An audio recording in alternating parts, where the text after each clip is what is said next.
Veterans Hall, Brooklyn, New York, October 1978. The fluorescent lights hummed overhead. Folding chairs squeaked against linoleum as 60 high school students settled into their seats, half interested, half checking watches. Another mandatory assembly. Another old man telling war stories they'd heard before. Dominic Castellano stood at the podium, 58 years old, still lean, still straight-backed. His hands rested on two objects placed carefully on the wooden surface. On the left, a pair of Barber scissors.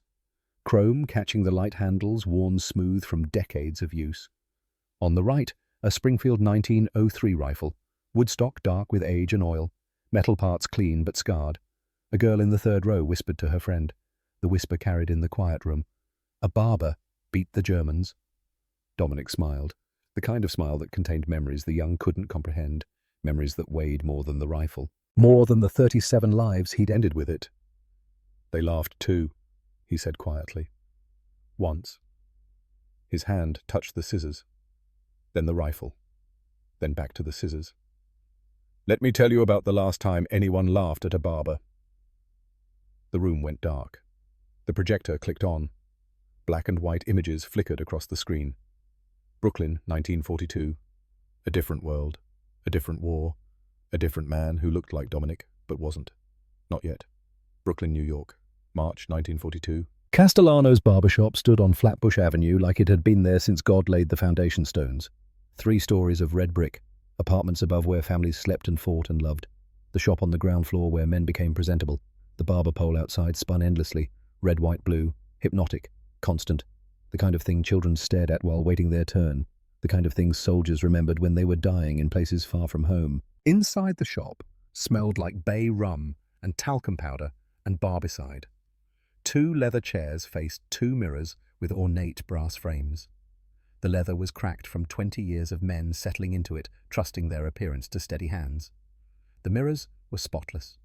Salvatore Castellano insisted on spotless mirrors. The floor was black and white tile in a checkerboard pattern. Hair accumulated in the corners no matter how often you swept. The walls were painted cream, faded to the color of old paper. Photographs hung in simple frames. Salvatore's father, Giuseppe, back in Sicily. Salvatore in his doughboy uniform from the Great War, young and whole before the mustard gas. Dominic's mother, Maria, on her wedding day, dead now, 5 years from influenza.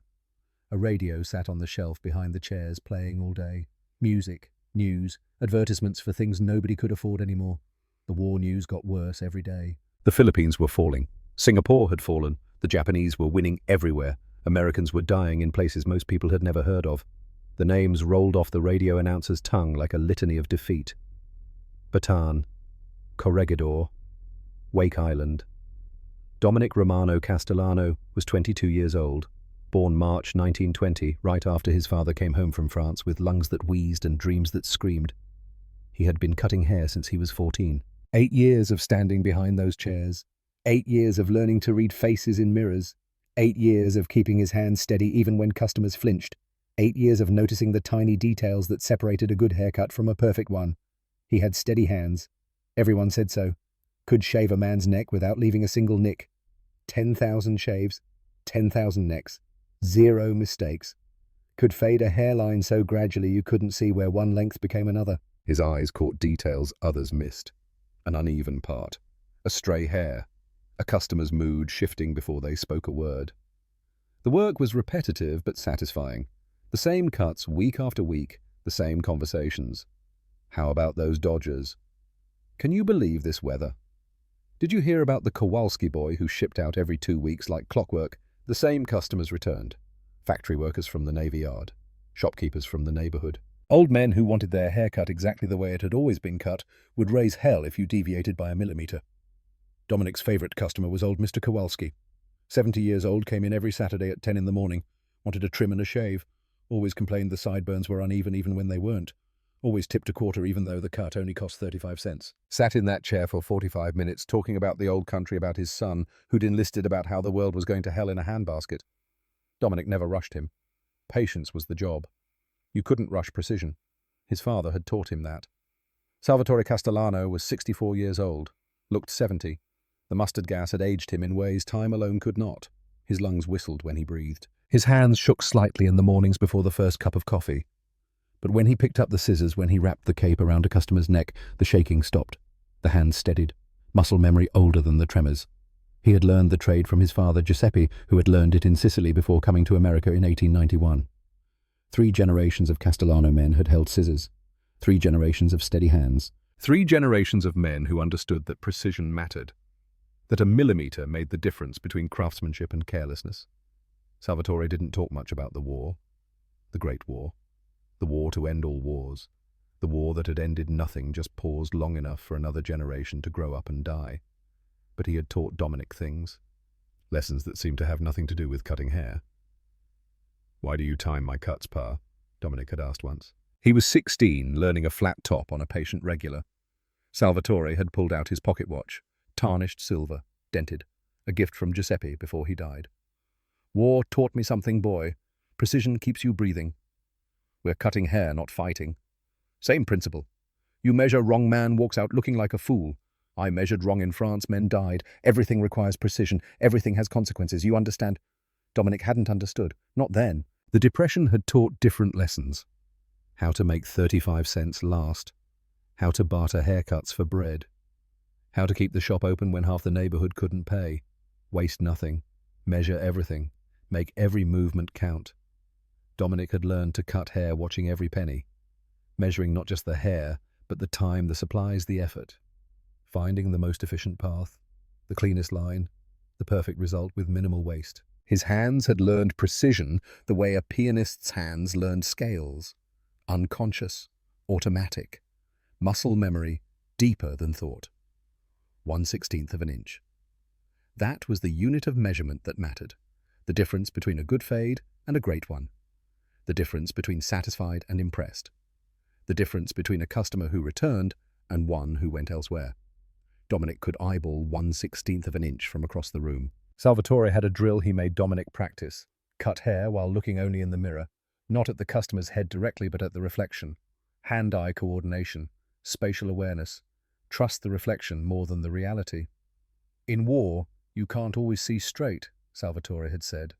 "Smoke, darkness, fear. You see things sideways, through mud, through gas. You learn to trust what you can see even when it's not direct, even when it's backwards." Dominic had practiced until he could do an entire haircut watching only the mirror, never looking directly at the customer. Scissors moving with absolute precision based on reflected images. He didn't know why his father insisted on this. He would learn. Dominic had a girlfriend, Rosalie Moretti, 20 years old. Worked at Moretti's diner 3 blocks down Flatbush. Dark hair that curled naturally. Green eyes that saw through his quiet exterior to something he didn't know was there. A smile that made the whole neighborhood brighter. They had been dating for 2 years. Everyone assumed they would get married. Dominic assumed it too. Was saving money. Planning to ask her father's permission. Planning a future that looked exactly like his present, only with Rosalie in it. He planned to take over the shop when Salvatore could no longer work. Planned to raise kids in Brooklyn. Planned to cut their hair for free and teach them the trade. Planned to spend 40 years behind those same chairs in front of those same mirrors sweeping the same floor. Plans meant nothing after December 7th, 1941. The world changed that Sunday. Dominic had been at Rosalie's house for dinner. Her mother made lasagna. Her father told stories about the old country. They were listening to the radio. Music program. Swing band from Manhattan. Then the announcement. The Japanese had attacked Pearl Harbor. Thousands dead. Battleships sinking. America at war. The music stopped. The world stopped. Everything stopped except the radio announcer's voice, grim and steady, reading casualty reports like a grocery list. Salvatore didn't say much when Dominic got home that night. Just looked at his son with eyes that had seen this before. Eyes that had watched his own generation march off to war. Eyes that had buried friends who never came home. "It's starting again," was all he said. 3 months later, the letter arrived. March 15th, 1942. The envelope was thin, official. The return address said, "Selective Service System." Dominic's mother, Maria, would have cried, but Maria was 5 years dead. Only Salvatore remained. Only Salvatore to watch his son open the envelope that would take him away. Dominic sat at the kitchen table. Small apartment, 2 rooms above the shop. Salvatore read the newspaper, waiting, knowing what the letter said before it was opened. He had received a similar letter in 1917. Different war. Same machinery of conscription grinding up young men.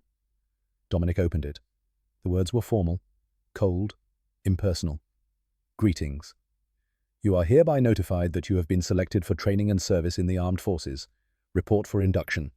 March 30, 1942. At Brooklyn Navy Yard Processing Center. Failure to report is a federal crime. The paper felt heavy in his hands. Heavier than it should. Like it weighed more than the future it was erasing.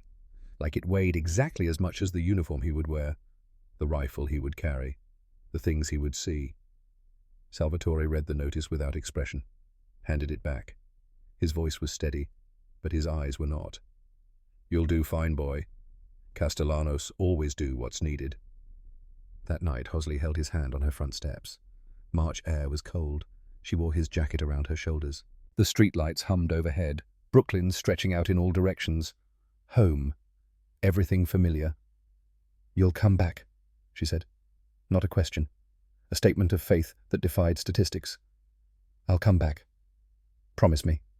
I promise. He meant it when he said it. Hope to God he could keep it.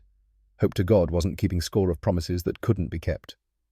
March 30th arrived faster than time should allow, faster than mercy would permit.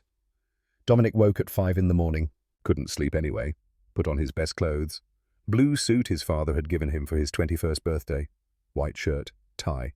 His mother would have wanted him to look presentable, even for war, especially for war. Salvatore made breakfast. Eggs, bacon, toast. Dominic couldn't eat. Pushed food around his plate. Drank coffee that tasted like metal, like the future, like the rifle he would carry. His father walked him to the Navy Yard. 2 miles. They didn't talk much. What was there to say Salvatore had made this walk 25 years earlier? Had reported for the same war they said would end all wars. Now his son was walking the same path. History repeating because men never learned. Because the machinery of war required fresh bodies every generation. The processing center was chaos. 200 young men from Brooklyn, Queens, the Bronx, standing in lines, filling out forms, stripping to underwear for medical exams, raising right hands and swearing oaths to defend the Constitution against all enemies, foreign and domestic. A doctor listened to Dominic's heart, looked in his eyes, made him read letters on a chart, asked if he had any chronic conditions, any reason he couldn't serve. Dominic said no. He was healthy, strong, had good eyes and steady hands. Nothing wrong with him except he wanted to go home, wanted to cut hair, wanted to marry Rosalie and raise children and live a quiet life. The doctor stamped his file. By noon, Dominic Castellano was no longer a civilian. He was Private Dominic Castellano, United States Marine Corps, service number 459832. He had never fired a gun, never camped outdoors, never done anything more physical than sweeping hair off barbershop floors. But the Marines took him because they needed bodies. America was losing men faster than it could train replacements. Pearl Harbor had killed thousands. The Pacific War was consuming soldiers at a terrifying rate. Every young man with 2 working legs and decent eyesight was needed. The clerk at the induction desk processed forms with mechanical efficiency. Name, address, date of birth, next of kin, occupation. Occupation, the clerk asked without looking up. Barber, Dominic said. The room erupted. Laughter. Sudden. Explosive. 200 young men waiting their turn, all of them nervous, all of them scared, all of them grateful for any break in the tension. And here was a barber. A barber going to war. The clerk looked up, grinned. What's a barber gonna do, son? Give Hitler a shave? More laughter. Louder now. Men doubled over. The fear needed an outlet, and mockery was easier than tears. The sergeant processing inductees looked at Dominic's file, looked at Dominic, looked back at the file like the words might change if he stared long enough. Barbers go infantry, he said flatly. Next. Dominic stood there, silent, humiliated, face burning. 200 men laughing at the barber who thought he could fight. But he didn't argue, didn't defend himself. Just moved to the next line, the next form, the next station in the machinery that would transform him from barber to soldier, or try to. The laughter followed him. Paris Island, South Carolina, April 1942. Boot camp was 8 weeks of controlled suffering. Running in sand that made every step feel like 10. Marching in heat that made men pass out. Obstacle courses that left bruises and broken bones. Rifle qualification where you either hit the target or did push-ups until your arms gave out. Drill Instructor Staff Sergeant Michael Doherty was 38 years old. Career Marine. Had fought in Nicaragua, Haiti, China. Seen more combat than most men saw movies. His voice could strip paint off walls. His expectations were impossible and non-negotiable. He read the platoon roster on the first day. 40 recruits standing at attention in the South Carolina sun, sweat already soaking through their new uniforms. Castellano, he read, paused. Dominic Castellano. Sir, yes, sir. Says here you're a barber. The platoon rippled, nervous laughter, quickly suppressed. Doherty walked slowly toward Dominic, boots crunching on gravel, face expressionless. A barber, he repeated. You gonna cut the Japs' hair before you shoot them, Castellano? The platoon exploded, full laughter now. Permission granted by the drill instructor's mockery. Dominic stood at attention, eyes forward, face burning. No, sir. What was that speak-up barber boy? No, sir. You're damn right, no, sir, because the Marines don't need barbers, Castellano. The Marines need killers. You think you can kill? Dominic didn't know, had never thought about it, had never heard anyone in his life, had spent 8 years making people look better, not making them dead. I'll do what the Marines need, sir. You better, because the Japs sure as hell aren't going to ask polite before they gut you. Doherty moved on, reading more names, finding other weaknesses, other reasons to doubt, but the damage was done. Dominic was marked. The barber, the joke, the man least likely to survive. The platoon called him Scissors for the first week. They stopped after rifle qualification. Rifle range, Paris Island, May 1942. The M1 Garand felt natural in Dominic's hands. The weight, the balance, the smooth action of loading and firing. Something about it resonated with muscle memory he didn't know he had. The same way scissors had felt natural at 14. The same way a straight razor balanced perfectly when held correctly. Tools were tools. You learned the weight, learned the balance, learned how they moved in your hands until movement became unconscious. Rifle qualification was 250 points maximum. You needed 190 to qualify. 220 to qualify expert. The range officer called names alphabetically. Men stepped up to the firing line. Shot at targets 200 yards down range. Some qualified, some didn't. Those who didn't ran laps while the rest continued. Castellano! The range officer's voice carried across the field. Dominic picked up his rifle, walked to the firing line. Behind him he heard whispers, snickers. Barber boy's up. $20 says he can't qualify. I'll take that bet. Dominic settled into position. Prone, rifle butt against shoulder, cheek against stock, eye to rear sight, front sight, post centered in the rear aperture. Target, downrange black circle on white paper. Breathe in, breathe out, breathe in, hold. His heartbeat slowed, without thought, without effort, the same way it slowed when he was cutting hair, when precision mattered, when the customer sat still and trusted you not to cut them. 8 years of steady hands. 8 years of 1/16 inch measurements. 8 years of not making mistakes. The rifle was just another tool. He squeezed the trigger. Gentle, consistent pressure. The same pressure he used on scissors. The same controlled movement. No jerking, no anticipation. The rifle bucked. The sound cracked across the range. Downrange, the target monitor raised a flag. White disc on a pole. Bullseye! Dominic fired again. And again. 8 rounds from prone position. 8 white discs raised downrange. The range officer watched through binoculars, said nothing. They moved to kneeling position, then standing, then rapid fire. Each position had different techniques, different breathing, different ways of controlling the rifle. But the principle was the same. Breathe, hold, squeeze, same as cutting hair, same as any precision work. Control the variables, eliminate the chaos, let the tool do what it was designed to do. When he finished, the range officer tallied the score. Castellano, 248. Silence on the range. Expert qualification, top score in the platoon. The whispers stopped. The snickers died. 248 out of 250, 2 points from perfect. Drill instructor Doherty walked over, looked at the target, looked at Dominic. His expression didn't change, but something shifted in his eyes. You are Hunter Castellano? No, sir. Barber, sir. Doherty looked at him like he was speaking another language. Marines don't need barbers, Castellano. Marines need killers. You think shooting paper makes you a killer? No, sir. You're damn right, no, sir. But you can shoot. I'll give you that. He walked away. The platoon stared. Dominic stood there holding the rifle, understanding for the first time that something he'd learned cutting hair had transferred. That steady hands were steady hands. That patience was patience. That precision didn't care what tool you held. That night the platoon stopped calling him Scissors. They didn't apologize. Marines didn't apologize. But the mockery ended, replaced by cautious respect. The barber could shoot. Maybe he wasn't a joke after all. Maybe. Week 6. Boot Camp Administration Building.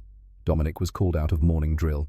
The company clerk sat behind a desk stacked with files, sweat-stained uniform, cigarette burning in an ashtray.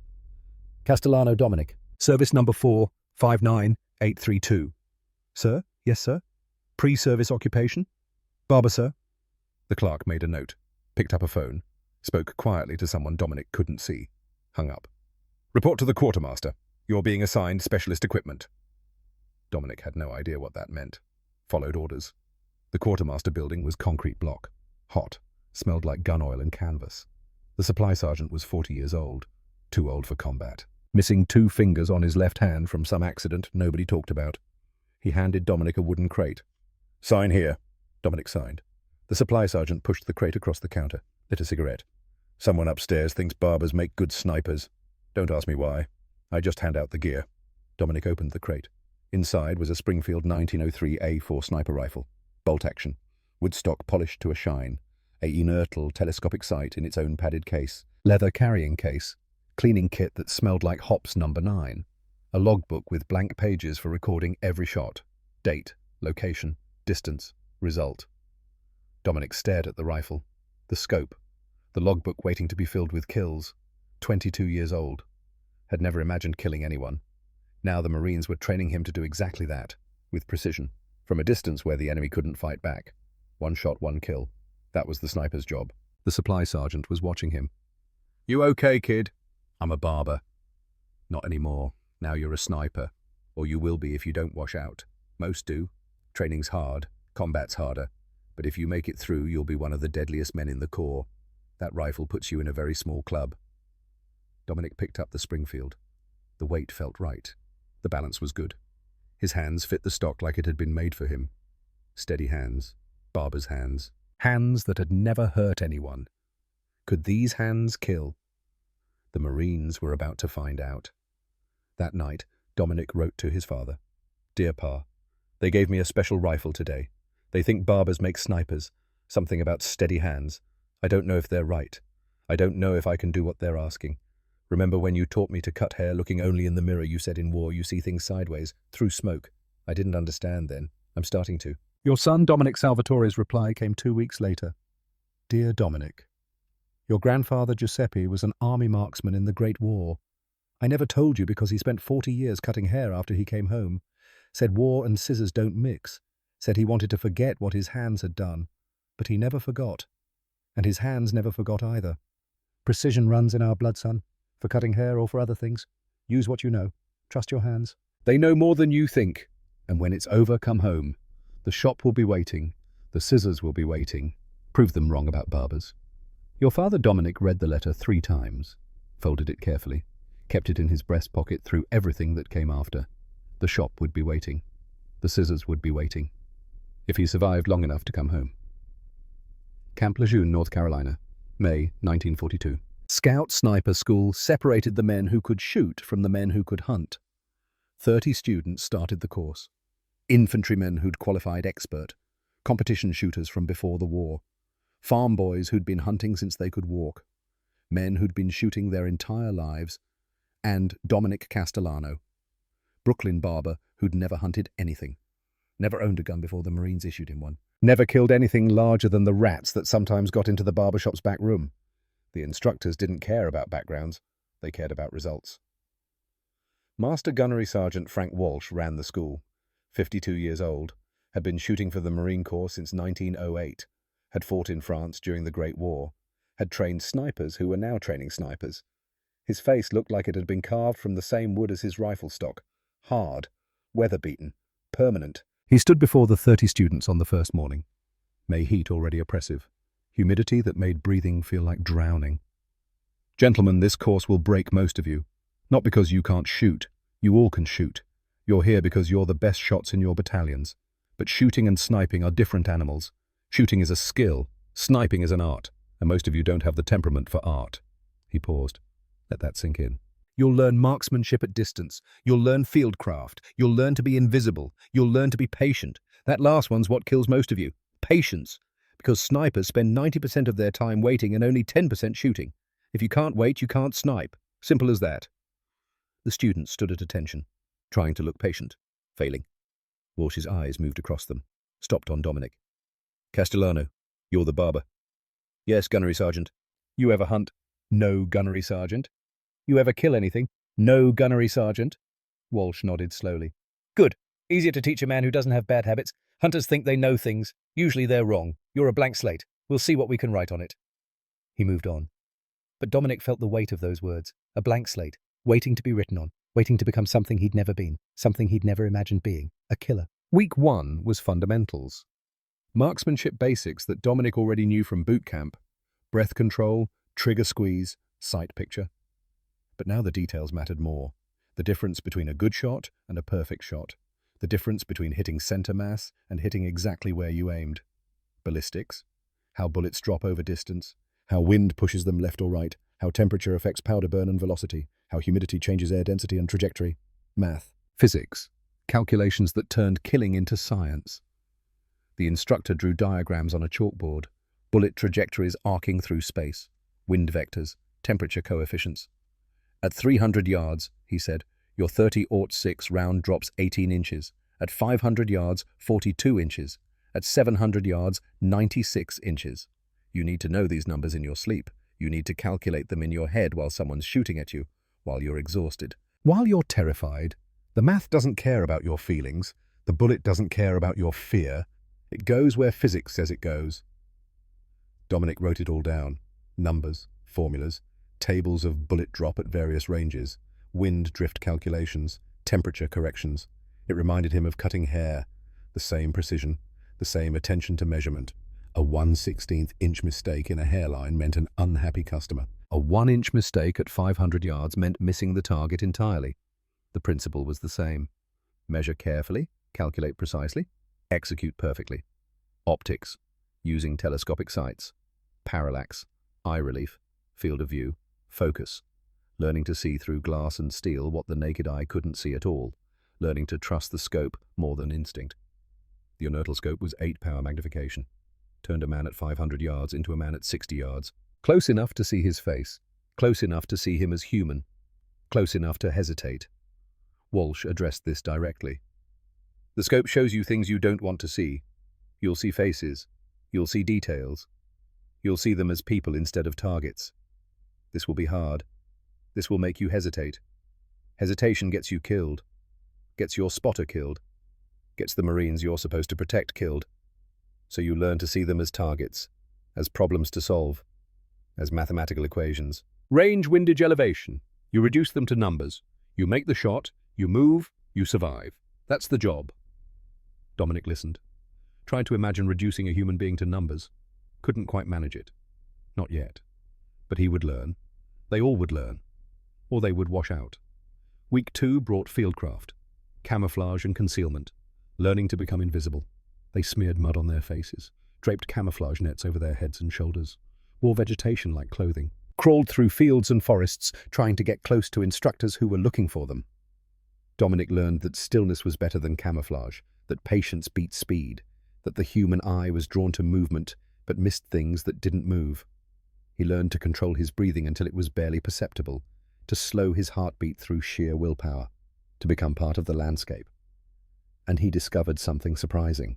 The skills that made him a good barber translated directly to sniping. Steady hands, essential for holding crosshairs on target, for holding aim while breathing, while waiting, while the world moved around you, but you remained perfectly still. Patience. Years behind a barber's chair making small talk while his hands worked, automatically had taught him to be still for hours, to endure boredom without fidgeting, to wait without complaining.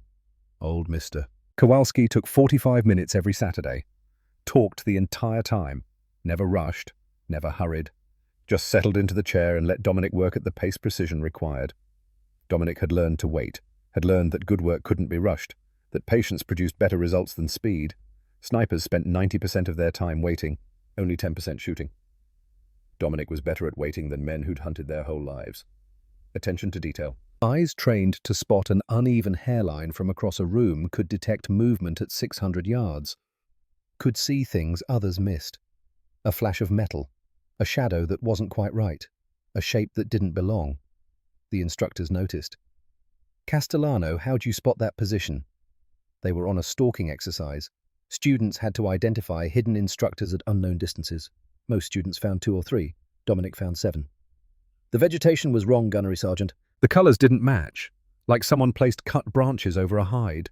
They wilted, changed colour, stood out against the live growth. Walsh looked at him.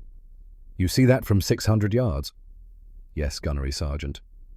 What did you do before the war? Barber, Gunnery Sergeant. And that helps you how? I spent 8 years looking at details, Gunnery Sergeant. Hair growth patterns, cowlicks, uneven patches. Things most people don't notice. You learn to see what's wrong. What doesn't match? What's out of place? Walsh grunted. Well, I'll be damned. Maybe barbers do make snipers. It was the first time anyone had said that without mockery. Week 3 and 4 were advanced stalking, moving toward a target without being seen, inches per minute, hours to cover 100 yards, every movement calculated, every pause deliberate. The instructors were watching. If they saw you, you failed. If you moved too fast, you failed. If you made noise, you failed. Most men failed.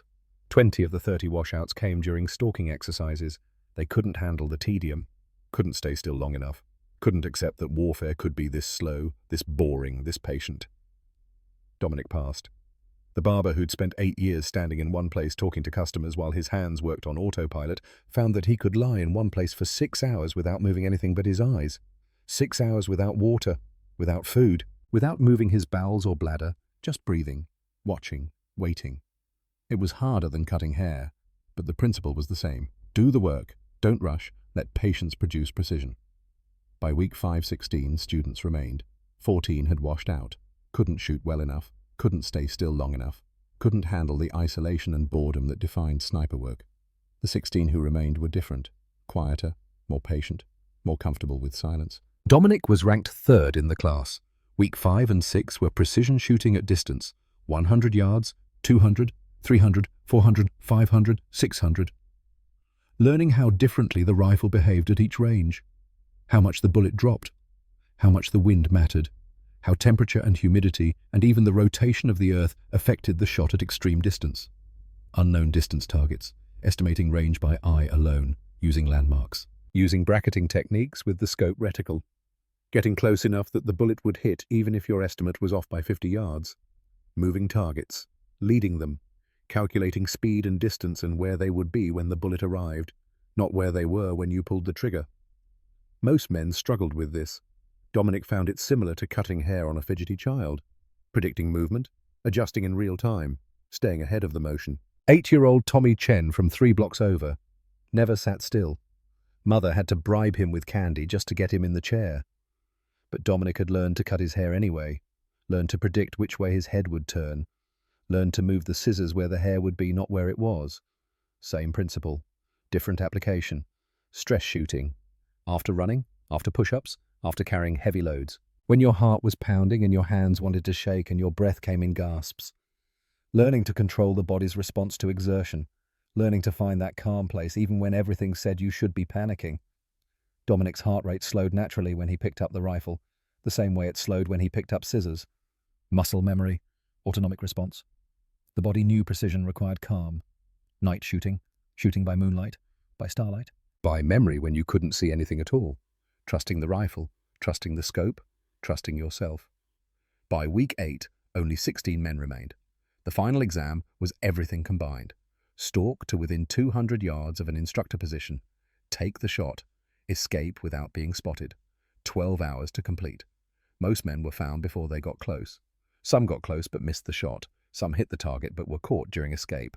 Dominic passed. Stalked through a pine forest for 8 hours, moving inches at a time. Found his position. Waited another 2 hours for the perfect moment when the instructor was looking away, when the light was right, when the wind was calm. Took the shot. Disappeared into the woods before anyone knew where he'd been. Scout sniper qualified. Trained to kill at distance. ready for war. Except he wasn't ready. Not really. Because shooting paper targets in North Carolina was nothing like shooting men who had families and lives and dreams. That lesson would come later. Camp Pendleton, California. November 1942. Dominic was assigned to 2nd Marine Raider Battalion forming at Camp Pendleton. Raiders were elite, specially trained for operations behind enemy lines. Expected to operate independently with minimal support. More training. Amphibious operations. How to get off a landing craft without drowning under the weight of equipment. How to move across open beach under fire. How to assault fortified positions. They practiced landings until Dominic could do it blind, until his body knew the motions without thinking. Close quarters combat, hand-to-hand fighting, knife work, silent killing. Skills Dominic hoped he'd never need but learned anyway. The instructors were veterans of Nicaragua, of China, of places where Marines had fought in small wars nobody remembered. They taught brutal efficiency. No honor, no fair play, just survival. November brought his spotter assignment. Corporal Francis Michael Donovan, 26 years old. Philadelphia. Dock worker before the war. 3 years in the Marines. Veteran of Caribbean exercises and training operations. Married. Wife. Margaret was pregnant. Baby, due September 1943. Frankie was everything Dominic wasn't. Loud, confident, gregarious. He joked constantly, told stories that were probably half lies, made friends with everyone, seemed to have no fear at all, or hid it so well nobody could tell. Their first meeting was in the battalion area. Frankie looked Dominic up and down, took in the rifle case, the youth, the quiet demeanor. "So you're my sniper?" "Yes, Corporal." "They tell me you're a barber." "Was a barber." "Jesus Christ." "They're scraping the bottom of the barrel." Frankie lit a cigarette, offered one to Dominic, who declined. "Can you even shoot, Brooklyn?" Dominic showed him his qualification scores. Expert rifle, distinguished graduate of Scout Sniper School, 3rd in class of 16. Frankie whistled low. "Okay, maybe barbers can shoot. But shooting paper targets and shooting men are different things. You ever kill anyone?" "No." "You will. Question is whether you can do it when the time comes." "When you see his face, when you know he's somebody's son, somebody's brother, maybe somebody's father, can you pull that trigger knowing all that?" Dominic didn't know how to answer. The honest answer was, he didn't know. Couldn't know until the moment arrived. "I'll do what the Marines need me to do." Frankie laughed. Sharp. Humorless. "Good answer. Wrong answer, but good answer. Truth is nobody knows if they can kill until they do it. Some guys can't. Freeze up, start shaking. Can't pull the trigger. Then they get everyone killed because the enemy sees them and they're not shooting back." He stepped closer, cigarette smoke drifting between them. "You freeze up on me, Brooklyn, and we're both dead. Understand?" "I understand." "You better, because I've got a kid coming. I plan to meet him, and that means keeping us both alive." "You think you can do that?" "Yes, Corporal. We'll see. We'll damn well see." They trained together through the winter, learning each other's rhythms, learning to communicate without words. Frankie would spot, Dominic would shoot. They would watch each other's backs in the killing zone where one mistake meant dying. Frankie taught Dominic things the sniper school hadn't. How to read terrain from a map and predict where enemy snipers would hide. How to use dead ground to move unseen.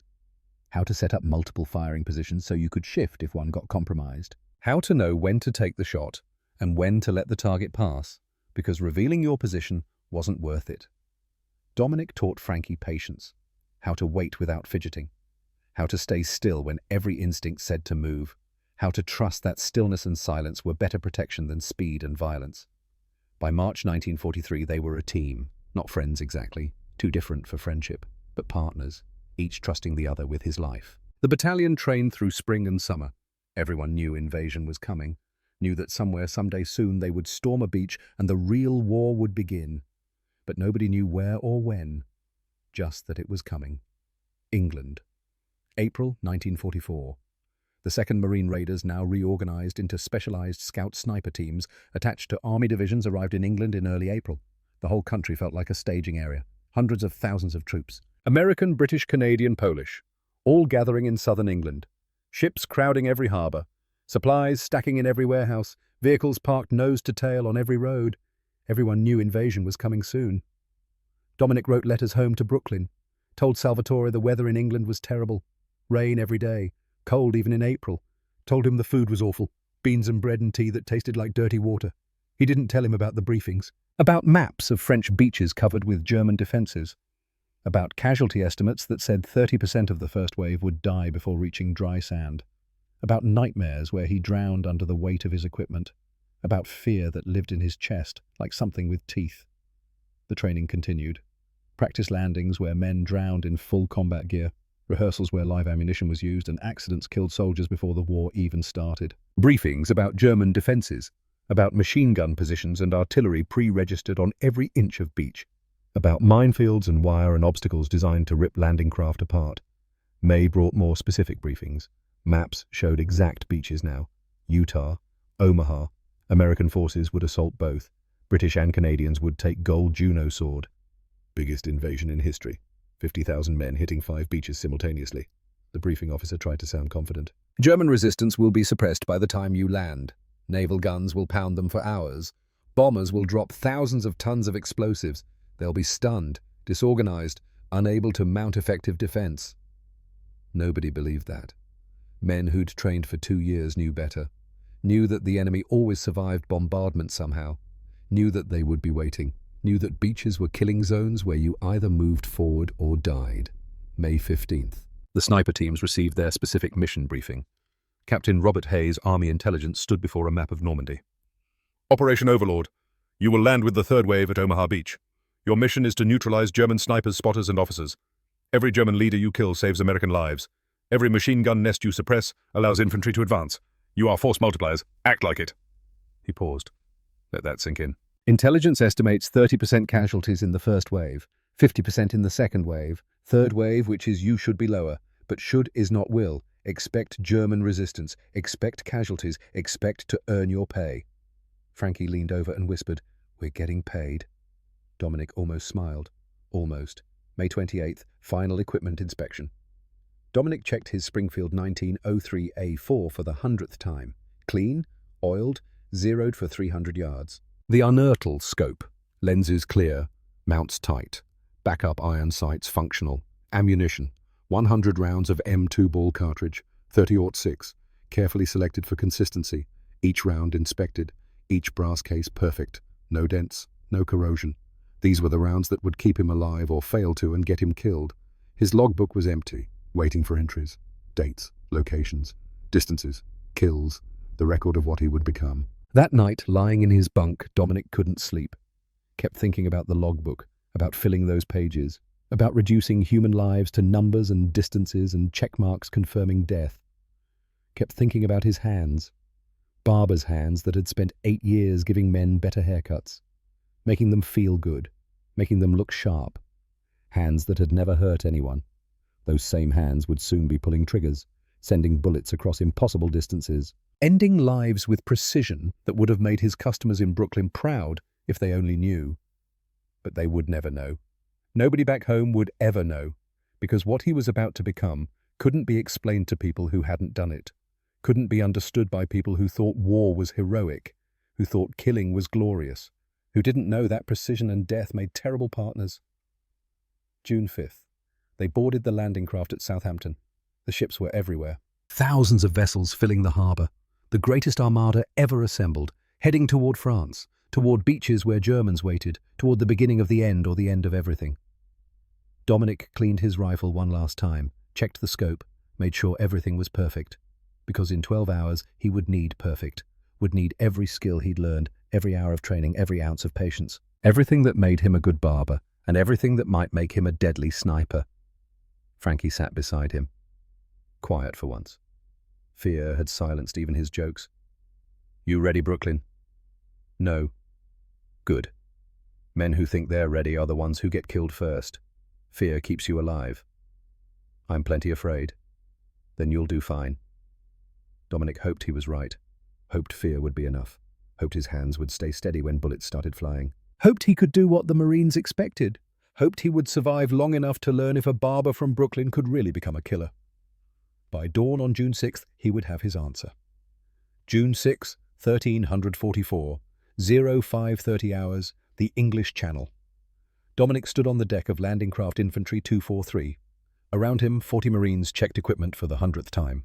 Tightened straps, tested rifle actions, said prayers that wouldn't be answered for all of them. The darkness was lifting. Grey light spread across the water. In the distance, the coast of France emerged from shadow. Hills, cliffs, beaches that looked peaceful from 5 miles away. They were not peaceful.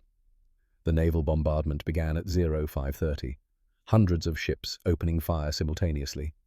The sound was beyond anything training had prepared them for.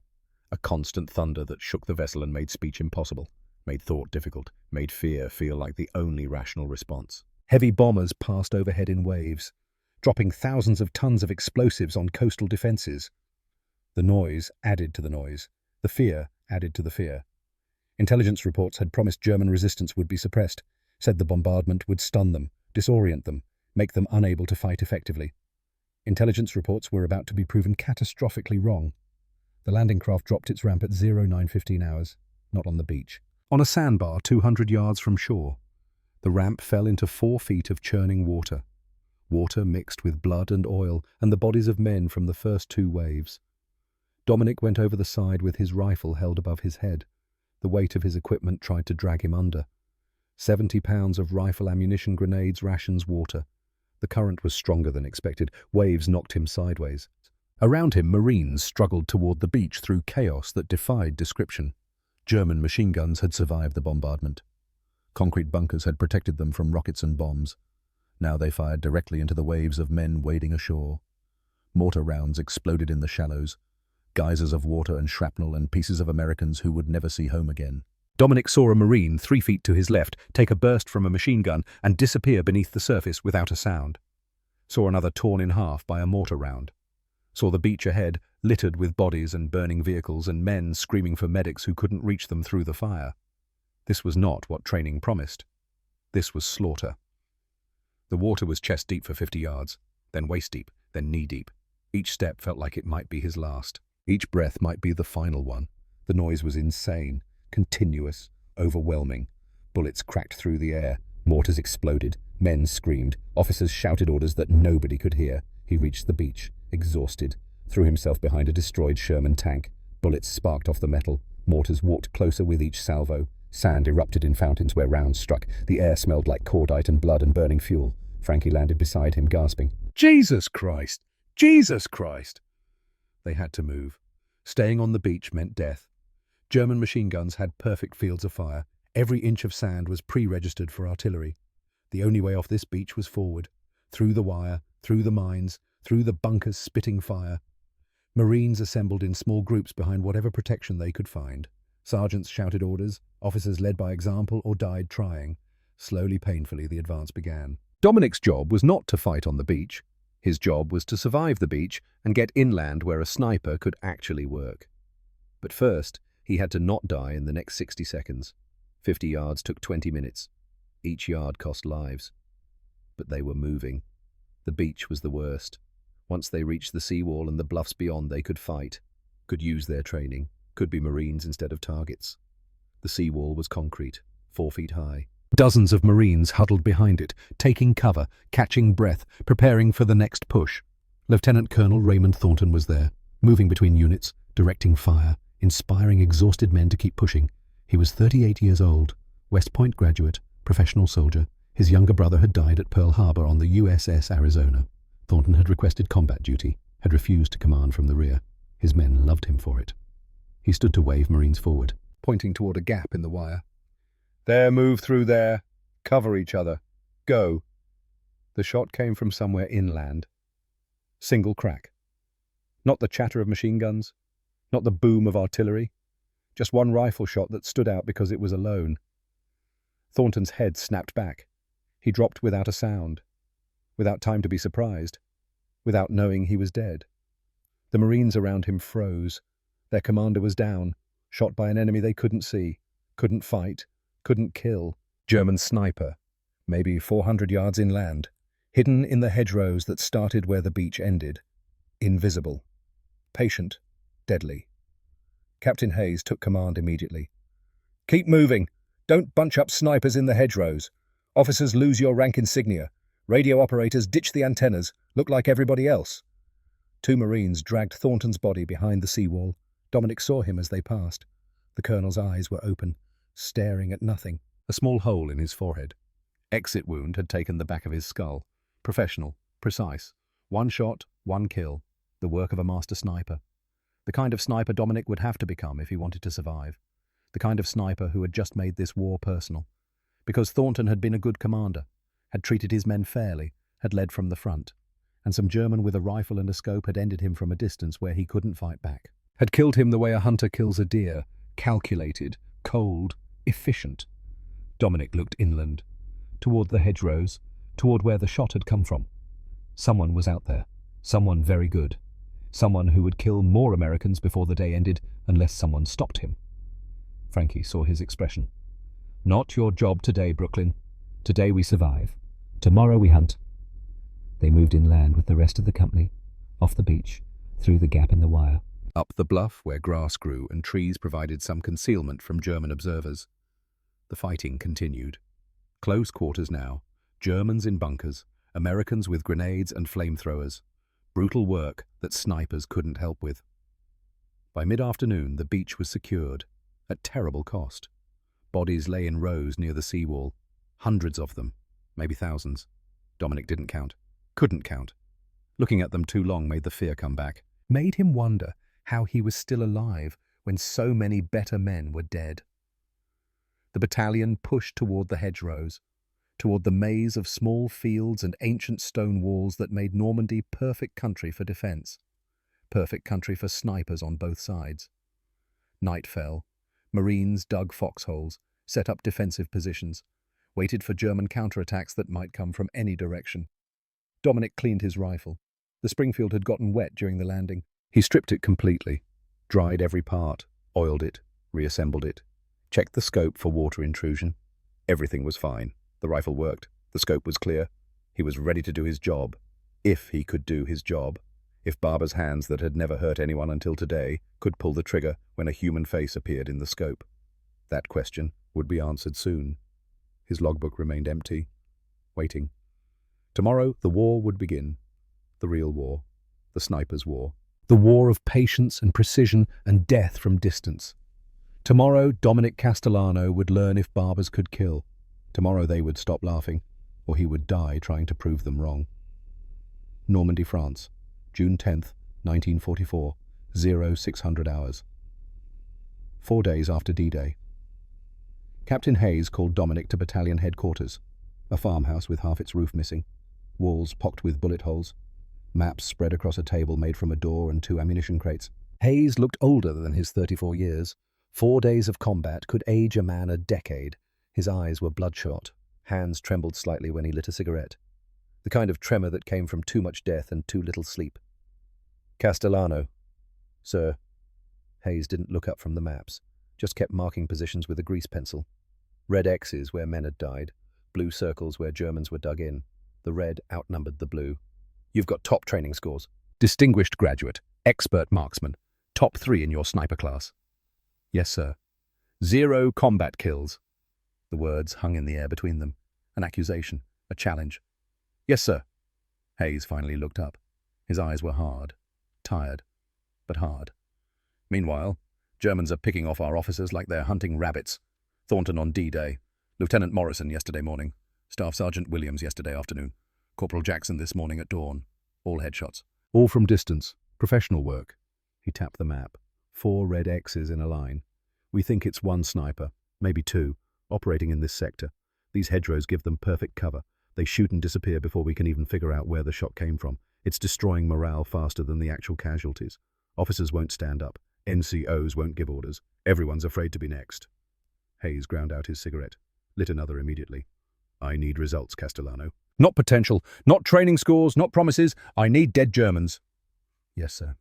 You've got 1 month, 30 days starting right now. By July 10th, I want to see progress in that logbook of yours. Real progress. You understand what I'm saying? Yes, sir. Do you? Because I'm saying if you can't do the job, you're infantry. You'll be humping an M1 Garand with the line companies. No scope, no special treatment, just another rifleman. And frankly, Castellano, given how fast we're losing riflemen, that's a death sentence. Dominic said nothing. What was there to say? Hayes leaned forward, smoke curling between them. I gave you a chance because your training scores were impressive. Because Gunnery Sergeant Walsh wrote you a recommendation that made you sound like Carlos Hathcock before Hathcock existed. But I've got 50 Marines who can shoot expert. I've got 10 who graduated sniper school. What I need is someone who can actually pull the trigger when there's a human face in the scope. He paused. Let that sink in. 30 days, Castellano. Prove Barbers can fight, or prove me right that they can't. Outside, Frankie was waiting. Smoking. Always smoking. What did he say? 30 days to fill my logbook, or I'm infantry. Frankie laughed. Sharp. Bitter. The kind of laugh that had no humour in it. 30 days. Hell, Brooklyn, most snipers don't last 30 days out here. You know what the average life expectancy is for a sniper in active combat, 16 days. You're already 4 days in. Clock's ticking. Then I better work fast. That's the spirit. Frankie crushed his cigarette under his boot. Come on, let's go find you some Germans to shoot. Can't fill a logbook sitting on your ass. June 10th, 1944, 0730 hours. First blood. They moved out at first light, crawling through hedgerows still wet with morning dew. The Norman countryside looked peaceful. Green fields, stone farmhouses with red tile roofs, apple orchards where fruit was just starting to ripen. It was a lie. Death lived in every shadow. They moved slowly, checking every hedge before crossing, every field before entering, every tree line before approaching. German patrols owned these hedgerows. German snipers were hunting in the same hunting ground. Moving carelessly meant dying stupidly. 3 hours to cover 800 yards. Slow, patient. The way Salvatore had taught him to work. Never rush precision. By 1,000 hours, they'd established their hide. Thick hedgerow overlooking a road junction. Good sight lines. Multiple escape routes. Background vegetation that broke up their silhouettes against the sky. Frankie arranged the camouflage netting. Dominic settled into position. Checked his rifle. Loaded 5 rounds. Set 4 more within easy reach. Then they waited. Waiting was the job. Not shooting. Waiting. An hour passed. German trucks moved on distant roads. Soldiers walked between buildings in the village of Treviers. But none came within effective range. None presented targets worth revealing their position. 2 hours. A German patrol passed within 100 yards. 8 men. Alert. Weapons ready. Dominic could have taken 2, maybe 3 before they found cover. But then mortars would come. Artillery would come. The hide would be compromised. Not worth it. Patience. 3 hours. The sun climbed higher. Heat built under the camouflage netting. Sweat soaked Dominic's uniform. He didn't move, didn't wipe his face. Movement attracted eyes. Stillness was survival. At 1330 hours, a German officer emerged from behind a stone wall, binoculars raised, scanning the American lines, probably looking for targets, probably doing the same job Dominic was doing, observing, gathering intelligence, trying to keep his men alive. Dominic's heart rate increased. This was it. He adjusted his position. Millimeters. The Springfield was zeroed for 300 yards. The German was at 380. That meant the bullet would drop approximately 18 inches. Simple calculation. Aim 18 inches high. Account for wind. Squeeze. But first he had to look at the target. Really look. Through the 8-power magnification of his unearthly scope, the German filled his vision. Not old, maybe 25, clean-shaven, uniform pressed despite 4 days of combat. The kind of officer who cared about appearance, who tried to maintain standards even in chaos. The kind of officer men would follow. The kind of officer who needed to die. Dominic could see details. A wedding ring, binoculars with the Zeiss logo, boots that had been recently polished. This man had eaten breakfast this morning, had written a letter home maybe, had people waiting for him, parents, a wife given the ring, maybe children. All of it would end in the next 10 seconds. Brooklyn. Frankie's whisper was barely audible. You got this. Did he? Dominic's hands were steady on the rifle. Same hands that had cut hair for 8 years. Same hands that had never hurt anyone. Same hands that his father called gentle. Gentle hands about to kill. I've done 10,000 shaves without nicking one, Dominic whispered back. This is just longer range. He placed the crosshairs on the German's chest. Center mass, where heart and lungs lived. Where a bullet would end everything. His breathing slowed. Automatic. Unconscious. The way it slowed when precision mattered. In, out, in, hold. Between heartbeats, the world went silent. He thought about Lieutenant Colonel Thornton, about the good man shot on D-Day, about the Marines who would die if German officers kept directing fire, kept calling artillery, kept fighting. His father's words, "Precision keeps you breathing. Today, precision would stop someone else from breathing." He squeezed the trigger. The Springfield bucked. The sound cracked across the countryside. Sharp. Final. Through the scope, he watched the German officer stumble backward, watched him clutch his chest, watched him fall, watched him stop moving. At 380 yards, sound travelled slower than the bullet. The Germans around their fallen officer looked confused at first, looked around trying to understand what happened, where the shot came from, who to shoot back at. They saw nothing. Just hedgerows. Just fields. Just countryside. Dominic was already moving, crawling backward, putting distance between himself and the firing position. German response would come fast. Mortars. Maybe artillery. Anyone still in that hide when the shells arrived would die. 60 yards back, he reached Frankie's position. "Clean shot, Brooklyn. Very clean. Now we move before they bracket us." They withdrew another 200 yards, found a secondary hide, waited 30 minutes to see if Germans would pursue. Nothing. No mortars, no patrols, just silence. Frankie spoke quietly. "How you feeling?" Dominic's hands were shaking. Not from fear, from adrenaline, from understanding what he'd just done, from knowing he'd crossed a line that couldn't be uncrossed. "I killed him." "Yes, you did." He was just standing there. He was directing German operations. You saw the binoculars. You saw him scanning our lines. He was picking targets. "You just picked him first." Dominic looked at his hands, still shaking. Barber's hands. Killer's hands. Same hands. "Does it get easier?" Frankie was quiet for a long moment. "No. But you stop shaking after a while. You stop thinking about it during. You think about it after instead. Late at night, when you can't sleep. That's when you think about it." That night, back in friendly lines, Dominic opened his logbook for the first time. Clean pages, waiting to be filled. He wrote in neat script, the same careful handwriting he'd used to keep records at the barber shop. June 10th, 1944. 1330 hours. Trevieres sector. German officer. 380 yards. Confirmed kill. 1 entry. 29 days left. 29 more entries needed. The tally had begun. June 11th to 15th, 1944. The pace quickens. The second day brought 3 more kills. A machine gunner at 420 yards, standing to adjust his weapon. Too long in the open. 1 shot. Down. Finding the machine gun position was like finding a cowlick in thick hair. Pattern recognition. The gun's muzzle caught morning light differently than the vegetation around it. A tell. A mistake. The gunner paid for his mistake with his life. 2 mortar crew members at 510 yards.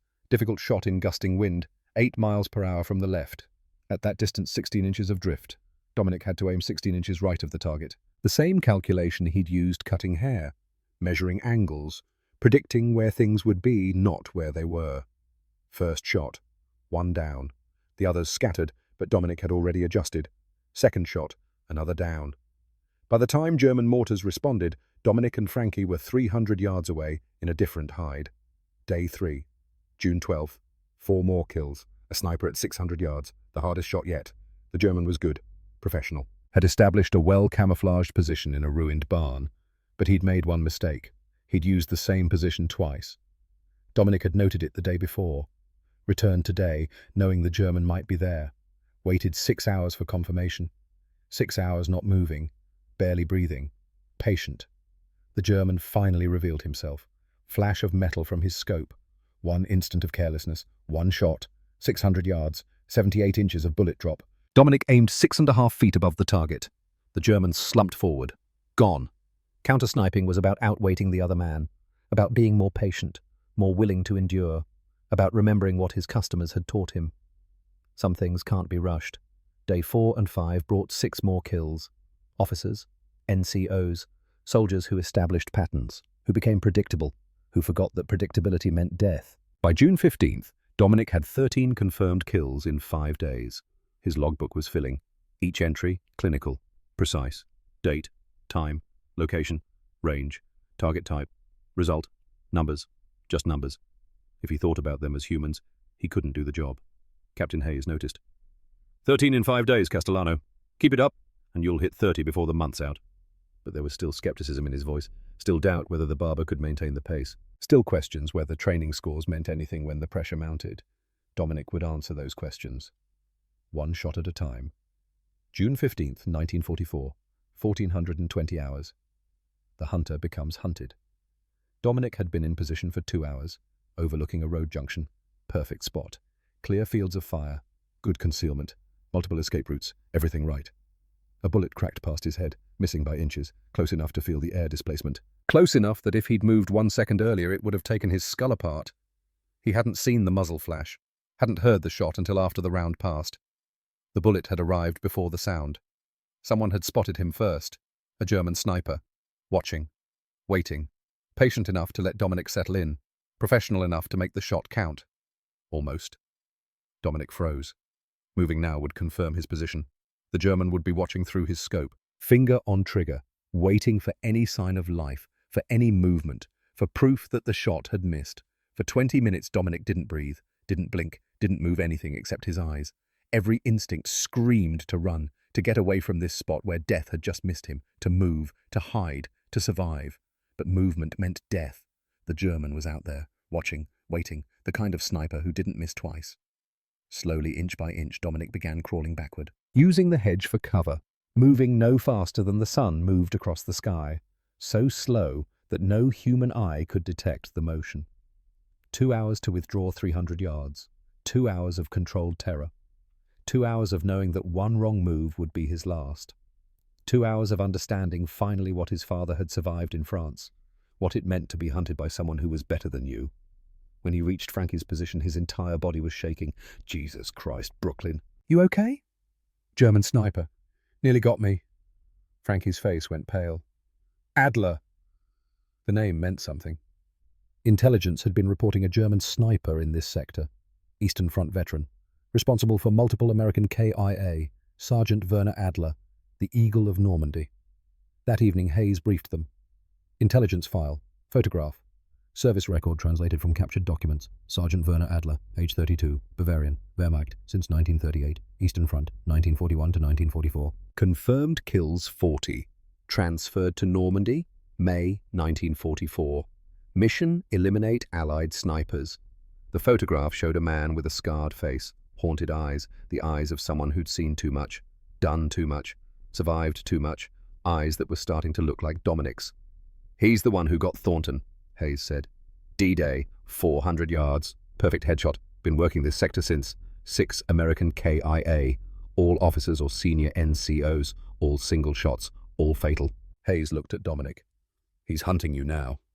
He knows there's another sniper in his territory. He'll be looking for you. Be careful. Be smart. Don't give him opportunities. He paused. And if you get a shot at him, don't miss, because he won't give you a second chance. That night, Frankie tried to lighten the mood. Failed. So, we got the Eagle of Normandy hunting the Barber from Brooklyn. Hell of a matchup. He's better than me. 3 years of combat, 40 kills. I've got 5 days and 13. You're better than you think. My instincts say I should be terrified. Good. Fear keeps you alive. Frankie lit another cigarette. Just don't let it paralyze you. When the moment comes, don't hesitate. Because he won't. June 16th to July 2nd, 1944. The duel. For 17 days they hunted each other. Neither had seen the other's face except in intelligence photographs. Neither knew where the other would be. But both knew patterns, both knew tactics. Both recognized a worthy opponent by the work he left behind. June 21st. Dominic established a hide overlooking a German supply route. Waited 6 hours, took no shots, withdrew at dusk. Next morning he found cigarette butts 300 yards from his position. German cigarettes. Someone had been watching, waiting to see if Dominic would return, waiting for a shot that never came. Adler had been there, watching, patient. June 23rd. Frankie spotted muzzle flash from a ruined barn. German sniper shooting at an American patrol. They maneuvered for 3 hours to get an angle. By the time they arrived, Adler was gone. Left an empty cartridge case on the windowsill. A message. I know you're hunting me. June 25th. Dominic took a shot at a German officer. Missed. First miss in 17 kills. The officer had moved at the last instant. Warned, maybe. Or just lucky. German response was immediate. Mortars saturated the area within 60 seconds. Dominic barely escaped. Someone had been watching. Someone had seen his muzzle flash. Someone had called fire faster than should have been possible. Adler, June 27th. Frankie was hit. Bullet grazed his shoulder during withdrawal. They'd stayed too long in one position. Adler had triangulated their location, had nearly boxed them in. The wound was superficial, but the message was clear. The German was getting closer. Frankie was evacuated, returned 3 hours later with his arm in a sling. "You need a spotter, Brooklyn. Can't hunt Adler alone." Hayes assigned a temporary replacement. Private Timothy Murphy, 20 years old. Boston, eager, inexperienced, good kid. But he wasn't Frankie. Through it all, Dominic's tally climbed. 20, 22, 25. But Adler remained elusive, the ghost who killed from shadows and vanished before anyone understood what happened. The psychological warfare was worse than the physical danger. Knowing someone was out there. Someone better. Someone with 3 years of experience. Someone who'd survived the Eastern Front where Soviet and German snipers had killed each other by the hundreds. The survivors were the best, the smartest, the most patient. Adler had survived. Dominic stopped sleeping well. When he did sleep, he dreamed of crosshairs, of scope views, of a German watching him through glass and steel, finger tightening, bullet coming. But he kept hunting, because that's what snipers did. And slowly, Dominic began to see a pattern. Adler was good, maybe the best. But he had one weakness: confidence. 3 years of success made him slightly predictable. Not much, just enough. He'd used the same ruined farmhouse 3 times. Different positions within it, but the same structure, the same general area, patterns. Everyone had them, even the best. Dominic studied the farmhouse, plotted angles, calculated fields of fire, planned an approach from Adler's blind side, where the German wouldn't expect an American sniper to penetrate so deep into no man's land. He presented the plan to Frankie. "It's risky. You'd have to crawl in at night, build the hide in darkness, wait maybe 24 hours. If he doesn't show, you've wasted 2 days and exposed yourself for nothing. He'll show." "How do you know?" "Same way I knew Mr. Kowalski would be in my chair every Saturday at 10. People are patterns, even the best of us." Frankie nodded slowly. "Okay, we do this right. I stay back, provide overwatch. Murphy comes with me. You go alone. Signal if you make the shot. We extract together. Understood? And Brooklyn." Frankie met his eyes. "Don't miss, because if you do, he'll know you're there, and he won't miss back." July 2, 2100 hours, the final stalk. Dominic moved out at full darkness. New moon. Clouds obscuring stars, perfect conditions for death. He crawled for 12 hours, 1,500 yards, moving inches at a time, stopping every few minutes to listen, to watch, to ensure he was alone. The approach was through no man's land, territory neither side controlled, patrolled by both, mined randomly, booby-trapped unpredictably. Every yard could be his last. But slow was safe, patient was safe. His father had taught him that. Salvatore had learned it in France. Giuseppe had learned it before that. 3 generations of Castellanos understanding that precision required time. He reached his position at 0900 hours on July 3rd, 520 yards from the ruined farmhouse. Good concealment, clear field of fire to the second-floor window where Adler had appeared before. He built his hide in daylight. Risky, but necessary. Darkness would have made it sloppy. Sloppy got you killed. Slowly, he arranged vegetation, created shooting ports, ensured his silhouette broke up against the background. The same attention to detail he'd used cutting hair. One mistake meant death instead of a bad haircut. By 1100 hours, the hide was complete. He settled in, checked his rifle, loaded 5 rounds, set 4 more within easy reach. Then he waited. 8 hours. No movement from the farmhouse. No sign of Adler. Dominic didn't move, didn't fidget, just breathed, watched, waited. His bladder screamed, his muscles cramped, his mouth was dry. None of it mattered. Patience was survival. The sun set. Darkness came. Stars emerged through breaks in the clouds. Still, he waited. July 3rd, 1944. 0730 hours. The shot that ended the duel. Dawn came slowly to Normandy. Grey lights spreading across fields, birds singing. Beautiful morning. At 7:30, movement in the farmhouse window. A rifle barrel appeared, German scope catching morning light. Through his 8-power inertal, Dominic could see more. A man behind the rifle, setting up. Getting comfortable, preparing to hunt. The German raised his rifle, then paused, lowered it, reached into his coat, pulled out a photograph. Even at 520 yards, Dominic could see what it was. A woman, young, smiling, pretty. Anna. Adler's wife, dead in Hamburg, killed by Allied bombs while her husband killed Allied soldiers. The German looked at the photograph, brought it to his lips, kissed it gently, tucked it back into his coat, then picked up his rifle again. For a moment, Dominic hesitated. This man had lost his wife, had kept fighting anyway, professional, dutiful, just trying to survive each day, just trying to get home to a home that no longer existed. He was human. He was grieving.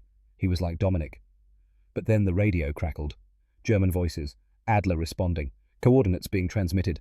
Dominic couldn't understand German, but he understood numbers, understood map coordinates, understood what Adler was doing, calling artillery on an American position.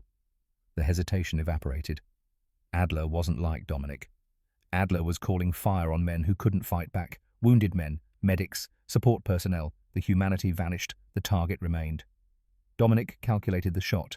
520 yards, 27 inches of bullet drop, wind 8 miles per hour from the left, 14 inches of drift, aim 27 inches high, 14 inches right. His heartbeat slowed. 60 beats per minute, the same as when he cut hair, the same as when precision mattered more than anything. Breathing became automatic. In, out, in, hold. Between heartbeats the world went silent. Crosshairs on Adler's head, clear shot through the window. One opportunity. If he missed, Adler would disappear, would hunt more carefully, would kill more Americans. Might kill Dominic next time. But Dominic wouldn't miss. 10,000 shaves, 0 nicks, same precision, different purpose. He squeezed the trigger. The Springfield bucked. The sound cracked across the countryside. Through the scope he watched Werner Adler's head snap back. Watched him slump forward over his weapon. Watched him go still. 41st kill for Werner Adler. His career was over. 23rd kill for Dominic Castellano. The eagle was dead. There was no celebration in the hide, no sense of victory, just immediate need to move, to crawl backward, to escape before German mortars found him. He was 300 yards away when the first shells landed, right where he'd been, right where he would have died if he'd stayed. July 3, 1944. 1600 hours. The eagle falls. Frankie met him at the extraction point, embraced him hard, the kind of embrace that said more than words ever could. You got him. I got him. French resistance confirmed. Werner Adler, KIA, you killed the Eagle Brooklyn. The old Frankie was back. Fear replaced by relief. Jokes returning where silence had been. They walked back to friendly lines as the sun set. Orange light across devastated countryside. Beautiful and terrible. France in summer. France at war. Captain Hayes was waiting. Castellano, report. 1 enemy sniper eliminated, sir. Sergeant Werner Adler. Confirmed by French resistance. Hayes looked at Dominic for a long moment. Really looked, seeing something he hadn't seen before. The man who killed Thornton. Yes, sir. How many total now? 23 confirmed, sir. Hayes was quiet. When he spoke, his voice was different, respectful. 23 in 23 days, including their best. I'll be damned. He looked at the Marines gathered around. Officers, enlisted, all watching. I mocked Castellano when he arrived. Many of you heard me. I called him a barber, implied he couldn't fight, suggested his training scores were meaningless. Silence. Complete. Absolute. I was wrong. 23 kills in 23 days. Highest rate in this division. Professional, precise, effective. While I doubted him, while I questioned whether a barber could fight. Hayes stepped forward, unpinned the bronze star from his own uniform, pinned it to Dominic's chest. For eliminating 23 enemy combatants, including Sergeant Werner Adler. For courage under fire. For proving that skill and determination matter more than background. He stepped back, saluted. Well done, Marine. That evening, a captured German lieutenant was brought in for interrogation. The intelligence officer asked standard questions. When he mentioned American snipers, the lieutenant's face changed. Der Friseur, he said quietly. The barber. We thought it was propaganda. Not propaganda. Then he is real. The ghost who killed Adler. The lieutenant shook his head. We feared him. He was patient, like death itself. Adler was our best. 40 kills on the Eastern Front. The best sniper in our division. And your barber ended him. Respect in an enemy's eyes. The ultimate validation. July 4 to 9, 1944. The final 7. But Dominic wasn't done. Hayes had given him until July 10th. He had 7 days left. 7 kills needed to reach 30. The war didn't pause for one German sniper's death. July 4th. A German artillery spotter calling coordinates. 400 yards. Dominic watched him for 20 minutes. Calculated wind. Accounted for the man's irregular movements. Waited for the perfect moment when he stood still. 1 shot.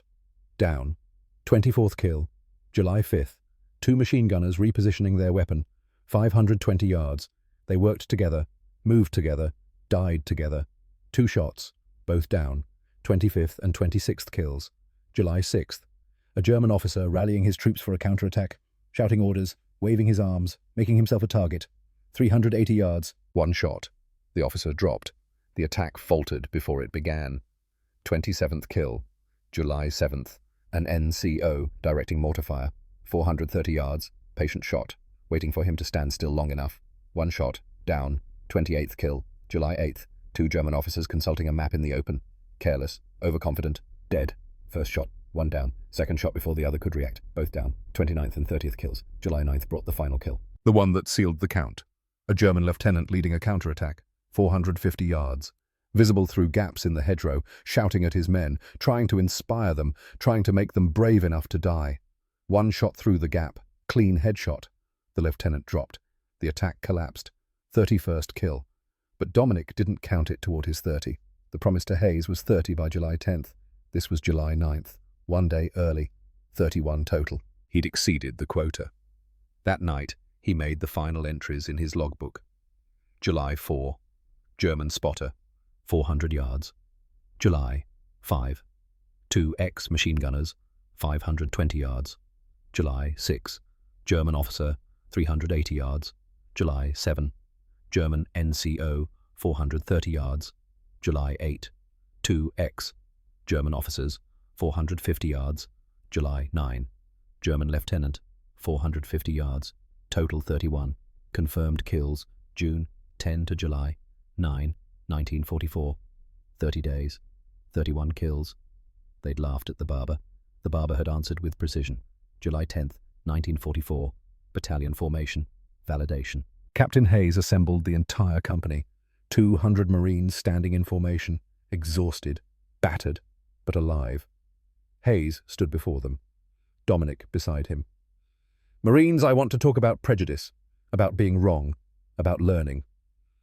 The company stood at attention. When Private Castellano reported for duty, I mocked him. You heard me. I called him a barber. Implied he couldn't fight. Suggested training schools were meaningless without combat to prove them. Hayes paused. I was completely wrong. He gestured to Dominic. In the past 30 days, Private Castellano has eliminated 31 enemy combatants. 31. Including Sergeant Werner Adler, who killed Colonel Thornton, who'd been terrorizing this sector, who had 40 confirmed kills from the Eastern Front. The best sniper Germany had. Complete silence. 31 kills in 30 days. Highest rate in this division. Professional, precise, effective, all while I doubted him. Hayes looked at Dominic, then back at the company. Anyone here still laughing at barbers? No one spoke. That's what I thought. Hayes unpinned his bronze star, pinned it to Dominic's chest. For exceptional performance in combat, for eliminating high-value targets, for proving courage under fire. He stepped back, saluted. You've earned this, Marine. You've earned everything. Dominic saluted back. Thank you, sir. Don't thank me. You did the work. I just stopped doubting. That evening, Hayes called Dominic to his quarters. Private conversation. I'm writing you a commendation. You deserve more than Bronze Star, but that's all I can authorize. You deserve Silver Star. Maybe more. The Bronze Star is plenty, sir. Hayes poured 2 drinks. Whiskey. Against regulations, but who was counting? I keep a journal, Castellano. Personal thoughts. Things I don't put in official reports. Want to know what I wrote about you? If you want to share, sir. Hayes opened a leather notebook. Read aloud. I was wrong about Castellano. Dead wrong. Best sniper I've ever commanded. And I called him just a barber. I'll carry that shame. But I'll also carry the lesson. Never judge a man by his background. Judge him by his work. He closed the notebook. Looked at Dominic. You taught me something important. I won't forget it. July 1944 to May 1945. The Long War. The war continued. Dominic's tally rose slowly, deliberately. 35 by September. 37 by December. Final count when the war ended. 37 confirmed kills. But the 31 in July remained his legend, the month when the barber proved everyone wrong, when precision and patience translated from Brooklyn barbershop to Norman hedgerows, when steady hands that cut hair learned to end lives with the same care. Troops called him the Barber now, with respect, with admiration. New Marines asked for advice. What's the secret? No secret. Patience, precision, practice. 10,000 hours before I ever touched a rifle. You can't rush good work. They didn't understand. The connection between barbering and sniping wasn't obvious unless you'd lived both, but Dominic understood, and that was enough. May 8th, 1945. War's end. Victory in Europe came on a Tuesday. Dominic was in Bavaria when the ceasefire took effect.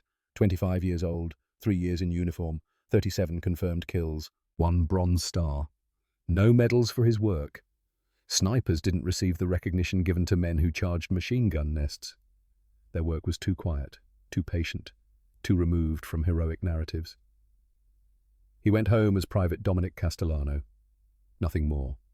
The same rank he'd held on D-Day. June 1945. Homecoming. Brooklyn in summer. Humid, loud, alive. Castellano's barbershop stood exactly as he'd left it. Same chairs, same mirrors, same poles spinning red, white, blue. Salvatore was 67, looked 80. The war had aged him, watching his son leave, wondering if he'd return, living with memories of his own war and fears for his son's. He embraced Dominic at the door. First hug in Dominic's life. They laughed at you. Every day, Pa. And now, they stopped July 10th, 1944. Salvatore nodded. Your hands are steady. Dominic looked at his hands. Still steady, still precise, still capable of both creation and destruction. Your words kept me alive, Pa. Precision keeps you breathing. Good. Now use those hands to cut hair again. The war's over. But was it could hands that had killed return to cutting hair that afternoon? His first customer arrived, Mr. Kowalski, 73 years old. Son had died at Anzio, but he still came, every Saturday, still loyal to the Castellanos. Good to see you home, Dominic. Good to be home, Mr. Kowalski. Dominic wrapped the cape, picked up the scissors. His hands shook. For 10 seconds he couldn't move. The scissors felt wrong. The weight was different from the rifle. The purpose was different, but the precision was the same, and the memories were the same. 37 faces, 37 men who'd stopped existing because these hands had pulled a trigger. Mr. Kowalski sat patiently, the way he always did. 45 minutes he'd wait, never rushed, never complained. Take your time, son. I got all morning. The hands steadied. Muscle memory older than war, deeper than killing. Dominic cut Mr. Kowalski's hair. Perfect fade, even sideburns, 0 nicks, same precision, different purpose. The hands remembered both, would always remember both. 1946 to 1978. The quiet years. Dominic married Rosalie in October 1946. Small ceremony at St. Catherine's. Family and neighbours. The people who'd waited. 3 children followed. Vincent in 1946, Maria in 1948, Salvatore Jr. in 1951. He never bragged about the war. When customers asked, he said he'd been in the Marines, done his job, come home. No details, no stories, no mention of 37 confirmed kills, no mention of Werner Adler, no mention of the Bronze Star in his drawer beneath receipts and scissors. He taught Vincent to cut hair at 16, the same way Salvatore had taught him. Dad, why do you time my cuts? Precision matters, son, in everything. Vincent didn't know his father had used that precision to kill 37 men. Wouldn't know until after Dominic died. Some things fathers didn't tell sons. Salvatore died in 1968. Heart attack while sweeping the shop. Quick, peaceful, the way he'd wanted. Final words, you proved them wrong, not with words, with work. Dominic inherited the shop completely. Kept his father's straight razors in the drawer, never used them. Couldn't trust himself with a blade at a throat anymore, not after what his hands had done. 1978. The interview. The young woman came on a Tuesday, from the Brooklyn Historical Society, recording device in hand. Earnest smile. Mr. Castellano Marine Corps records show 31 confirmed kills in 30 days, June 10th through July 9th, 1944. Highest rate in your division. 37 total by the war's end. But you were a barber. Still am. She looked around the shop. Same chairs, Same mirrors, same precision. They must have laughed when you enlisted. Dominic smiled. Sad. Distant. Every day until July 10th. What happened July 10th? Captain Hayes apologized. Publicly. Said he'd been wrong to doubt me. Said nobody was laughing anymore. She consulted her notes. The records mention Sergeant Werner Adler. You killed him. Yes. How did you feel? Long silence. Dominic looked at his hands. 58 years old, still steady. Like cutting hair. Same precision, same patience, same hands, different outcome. I don't understand. Most people don't. Barbering taught me everything I needed about sniping. Patience from customers who wouldn't be rushed. Precision from measuring 1/16 of an inch. Steady hands from 10,000 shaves without one nick. Attention to detail from spotting things others missed. He paused. These hands cut hair for 8 years before the war. Cut hair for 33 years after. In between, they killed 37 men with the same precision they used to cut hair. Do you regret it? I regret war. I regret that killing was necessary, but I don't regret using my skills to end it faster. Adler alone would have killed dozens more Americans. Was I a hero? No. I was a barber who learned to shoot. The woman revealed something then. Photocopies from German military archives, released in 1976. Adler's unit diary. Entry from July 1944. Der Friseur has killed more than 30 of our men in 1 month. Morale is collapsing. Men refuse to expose themselves. Request immediate reinforcement. They'd known. They'd feared the barber. And Captain Hayes's private journal, donated by his family after his death in 1975. I was wrong about Castellano. Dead wrong. Best sniper I ever commanded. I called him just a barber. I'll carry that shame until I die. But I'll also carry the lesson he taught me. Never judge a man by his background. Judge him by his work. Dominic cried, quietly. The first tears he'd shed about the war in 33 years. Hayes apologized in 44, but he wrote this too. Yes, sir. He kept this journal until he died. His family donated it to the Marine Corps Historical Division. He was a good man. Hard, but good. I'm glad he learned. Did you learn anything from the war, Mr. Castellano? Dominic thought for a long time. I learned that gentle hands can do terrible things when necessary, and then be gentle again. That's the real miracle, not the killing, the coming back. The choosing scissors over rifles when the choice returned. 1992. Passing the torch. The young Marine came on a Saturday, 21 years old, dress uniform, nervous. Mr. Castellano, haircut. Sir, I'm deploying. Gulf. My recruiter said I should find you, said you were the barber sniper. Dominic stopped cutting his current customer's hair, looked at the young Marine, saw himself 50 years earlier. Why would your recruiter send you here? Because I'm a barber too, sir. From Reno. They laughed when I enlisted, said barbers can't fight. My recruiter said you proved them wrong. Dominic set down his scissors, walked to the back room, returned with a small case. Inside was the bronze star, still bright, still pinned to its original ribbon. This was mine, for 37 confirmed kills in World War II, including the best sniper Germany had in my sector. The young Marine's eyes went wide. You take this, not to keep, but to remember. You're not just a barber. You're a Marine who knows patience, precision, and respect. That's more than most soldiers ever learn. Those skills will keep you alive. Use them. Sir, I can't take your medal. You can, because you'll earn your own. And when you come back, you'll bring mine back to me. Deal. The young Marine took the medal, tears in his eyes. Yes, sir. I'll bring it back. See that you do. And remember, let them laugh. You do the work. Work speaks louder than words. Always has. Always will. The young Marine never came back. Killed in action, February 1991. The Bronze Star was returned to Dominic with a letter from the Marine's commander. Your medal gave him courage. He spoke of you often. Said the barber from Brooklyn proved anything was possible. He died believing that. Thank you.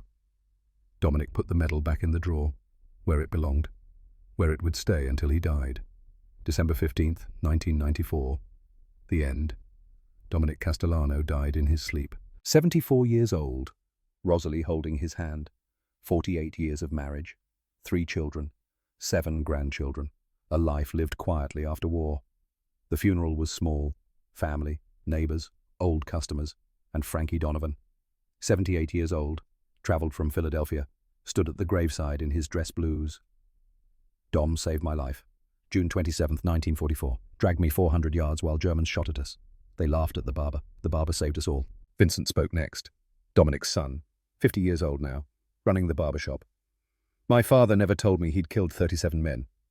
I found his logbook after he died. Every entry precise, clinical, the same handwriting he used for shop records. That's who he was. Precise, humble, quiet. Then someone unexpected arrived. An old man in a dark suit. German accent thick but English clear. I was Lieutenant Hans Weber, Sergeant Adler's unit. We called your father Der Friseur, the barber. We feared him more than artillery, more than tanks, because we never knew where he was, only that he was patient, professional, like a barber cutting hair, perfect every time. He placed something on the casket, a German iron cross. From Sergeant Adler's family. They sent this years ago, asked me to give it to Der Friseur if I ever found him. From one professional to another. No more war, no more laughing, just respect. The gravestone was simple. Dominic Romano Castellano, 1920 to 1994. Beloved husband. Father Barber, USMC, 1942 to 1945. No mention of kills, no mention of medals, no mention of the Eagle of Normandy. Just a barber who'd done his job, who'd come home, who'd lived quietly. But in Marine Corps archives the record remained. Private Dominic Castellano. 37. Confirmed kills. WWII. 31. In 30 days, June 10th to July 9th, 1944. Neutralized Sergeant Werner Adler, German Army sniper, July 3rd, 1944. Bronze Star with valor. They laughed at the barber. The barber didn't laugh back. He just did the work. And in Brooklyn on Flatbush Avenue, the barber pole continued to spin. Red, white, blue, endless, constant. The way precision continues, the way Dominic Castellano would be remembered, not for the 37 kills, but for coming home, for choosing scissors over rifles when the choice returned, for proving that gentle hands could do terrible things when necessary, and then be gentle again. That was the miracle. Precision doesn't choose sides. People do, and Dominic Castellano chose to come home.